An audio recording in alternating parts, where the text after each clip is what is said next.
Salut tout le monde, c'est Robin de la Bible du VTC, je vous souhaite la bienvenue dans cette nouvelle vidéo.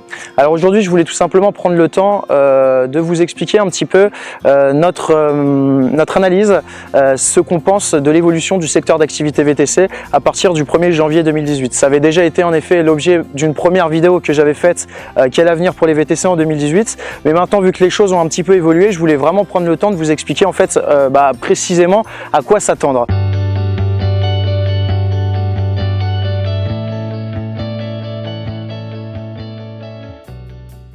Donc pour toutes les personnes qui sont tout simplement déjà en activité, on va parler sur l'année 2017, je pense que vous avez dû vous apercevoir que le mois d'août et notamment le mois de septembre ont été des mois qui ont été beaucoup plus rentables, entre 20 à 35% en termes de rentabilité nette à la fin du mois. Alors je vais vous expliquer pourquoi. Je ne vais pas vous faire un petit cours historique sur les différentes lois qui sont passées donc ces derniers mois et ces dernières années entre la loi Thévenoud et la loi Grand-Guillaume, mais pour faire un petit rapide focus concernant la loi Grand-Guillaume, l'optique et l'objectif principal était tout simplement de réguler la concurrence entre les différents acteurs. Donc on était sur un marché qui était fortement concurrentiel, qui se voyait comme une concurrentielle dite déloyale, tout simplement à cause des capacitaires et salariés de capacitaires, déjà dans un premier temps qui ne respectaient pas le transport collectif.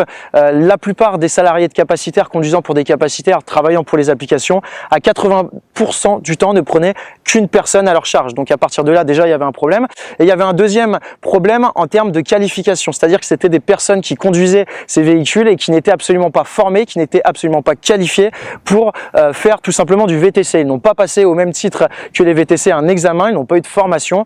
Donc à ce niveau-là, c'était considéré tout simplement, et même pour les taxis également, comme de la concurrence déloyale. Donc comme j'ai dit précédemment, vous avez dû voir tout simplement donc un petit bond ou tout simplement un petit rebond de la rentabilité du chiffre d'affaires sur le mois d'août 2017 et sur le mois de septembre. Alors il faut tout simplement se dire que de maintenant jusqu'à 2018 voire 2019, c'est quelque chose qui ne va que aller dans le bon sens pour nous. Je vais vous expliquer pourquoi. Parce que la loi Grand-Guillaume, je vous fais un petit focus principalement sur les grandes lignes.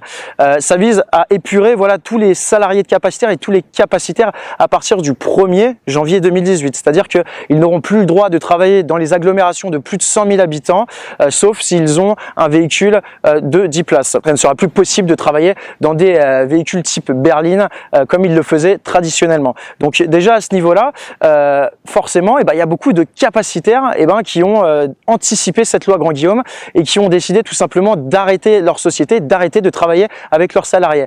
Et en fait, pourquoi la rémunération a été plus intéressante sur ces 2 derniers mois et pourquoi elle sera encore plus intéressante et de manière plus significative à partir du 1er janvier 2018? Tout simplement parce que c'est la loi de l'offre et de la demande. C'est un algorithme que fonctionne avec les applications, c'est-à-dire que si vous avez par exemple, je sais pas, 10 chauffeurs pour une personne, forcément la tarification va pas être intéressante. Mais si on passe de 10 chauffeurs à par exemple 2 chauffeurs pour une personne qui va commander, forcément ça va impacter les prix. C'est la loi de l'offre et la demande.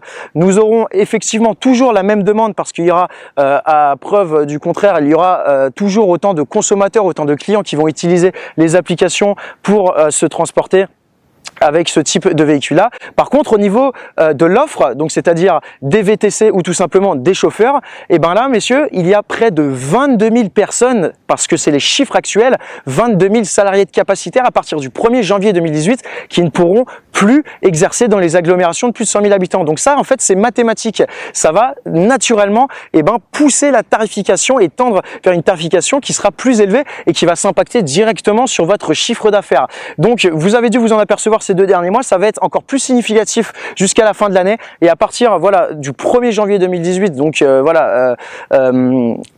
seuil psychologique et seuil clé puisque la loi passe et la loi sera effective à partir de là, forcément la tarification et le chiffre d'affaires et votre rentabilité directement sera plus intéressante. Je voulais dans une deuxième partie de cette vidéo vous parler d'un deuxième point qui est très important.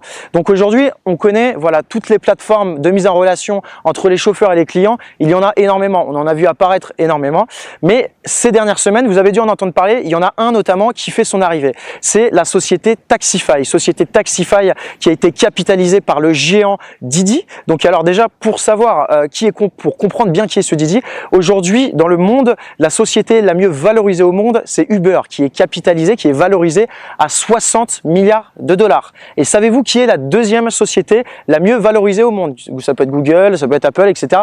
Non, ça n'est pas le cas. C'est la société Didi, le géant chinois qui a chassé littéralement Uber de leur propre pays et qui sont valorisés aujourd'hui à près de 50 milliards d'euros. Donc en fait, qu'est-ce que ça veut dire cette arrivée de la société Taxify? Donc la société Taxify, c'est une start-up estonienne, voilà, qui a été capitalisée par le géant Didi. Ils ont fait une levée de fonds de 5,5 milliards pour tout simplement débarquer sur le marché européen et prendre des parts de marché. Donc alors là, je vais plus particulièrement me concentrer sur le territoire français. Qu'est-ce que ça veut dire cette arrivée de la société Taxify?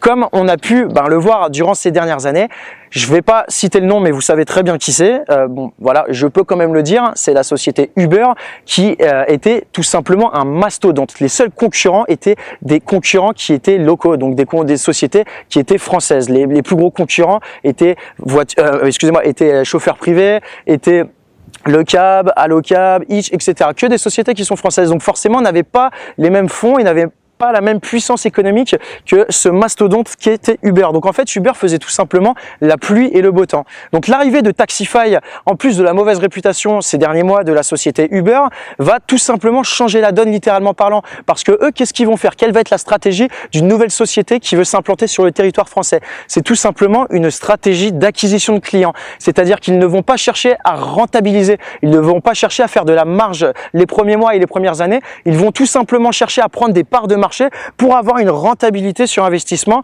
sur le moyen long terme. Donc c'est-à-dire que pour avoir des clients, des consommateurs qui vont utiliser cette application, ils vont baisser les tarifs, ils l'ont annoncé, ils l'ont dit haut et fort, ils seront toujours moins chers qu'Uber à ce niveau-là. Et de l'autre côté, pour que ça soit attrayant et que ce soit attractif pour les chauffeurs, donc pour nous et pour vous, eh bien, tout simplement, ils l'ont dit aussi, ils vont faire une commission, faire en sorte que la commission soit toujours inférieure à celle d'Uber qui aujourd'hui est à 25%. Actuellement, ils parlent d'une commission qui serait de l'ordre de 15%. On va voir parce qu'ils ne sont pas encore effectifs et ne sont pas encore en activité sur le territoire français. Les inscriptions sont ouvertes, mais on va voir ce que ça va donner dans les prochaines semaines et les prochains mois. Alors, voilà, deux choses qu'il faut retenir principalement dans cette vidéo de par notre analyse qu'on a faite. Bon, c'est une analyse qu'on avait déjà faite il y a plusieurs mois, qu'on avait anticipé toutes les choses qui se sont passées. Et selon nos estimations, ce qui va se passer, c'est qu'à partir de maintenant et pendant toute l'année 2018 de manière lissée, la rentabilité et le chiffre d'affaires des chauffeurs, donc maintenant dit VTC, parce que les capacitaires ne pourront plus travailler avec les applications sauf s'ils ont un van, et bien tout simplement la rentabilité sera beaucoup plus intéressante. Et la deuxième chose, c'est qu'on a un deuxième mastodonte, un géant qui va venir concurrencer Uber et qui va tout simplement poser son bras pour faire un bras de fer avec Uber, chose qui n'était pas possible avec les autres applications où c'était tout simplement Uber qui faisait la pluie et le beau temps en France. Donc c'est ces deux choses-là, excusez-moi, qui vont changer et ces deux choses-là qui vont littéralement changer la donne, du moins dans un premier temps sur les premiers mois ou les premières années. Après, on va voir ce que ça va donner. Mais en tout cas, il faut savoir que les prochains mois et les prochaines années sont de bon augure pour les VTC. C'est tout pour moi dans cette vidéo. Si vous avez des questions, n'hésitez surtout pas à nous contacter. On se fera un plaisir de vous accompagner avec notre cabinet d'expertise comptable. On se fera un plaisir également, si vous souhaitez passer votre formation VTC, de vous former pour passer cet examen et le réussir. Au dernier examen théorique, on a eu un taux de réussite de 97%, un des meilleurs taux de France. Et je vous invite à tout simplement cliquer sur le lien dans la description. Vous êtes libre de suivre notre formation sur 3 jours sur comment vivre de votre société. On vous explique étape par étape toutes les stratégies à mettre en place pour démarrer dans les meilleures conditions, ne pas faire d'erreurs et pouvoir rapidement se développer. C'est tout pour moi, j'espère que cette vidéo vous a plu et je vous dis à très bientôt, bye bye.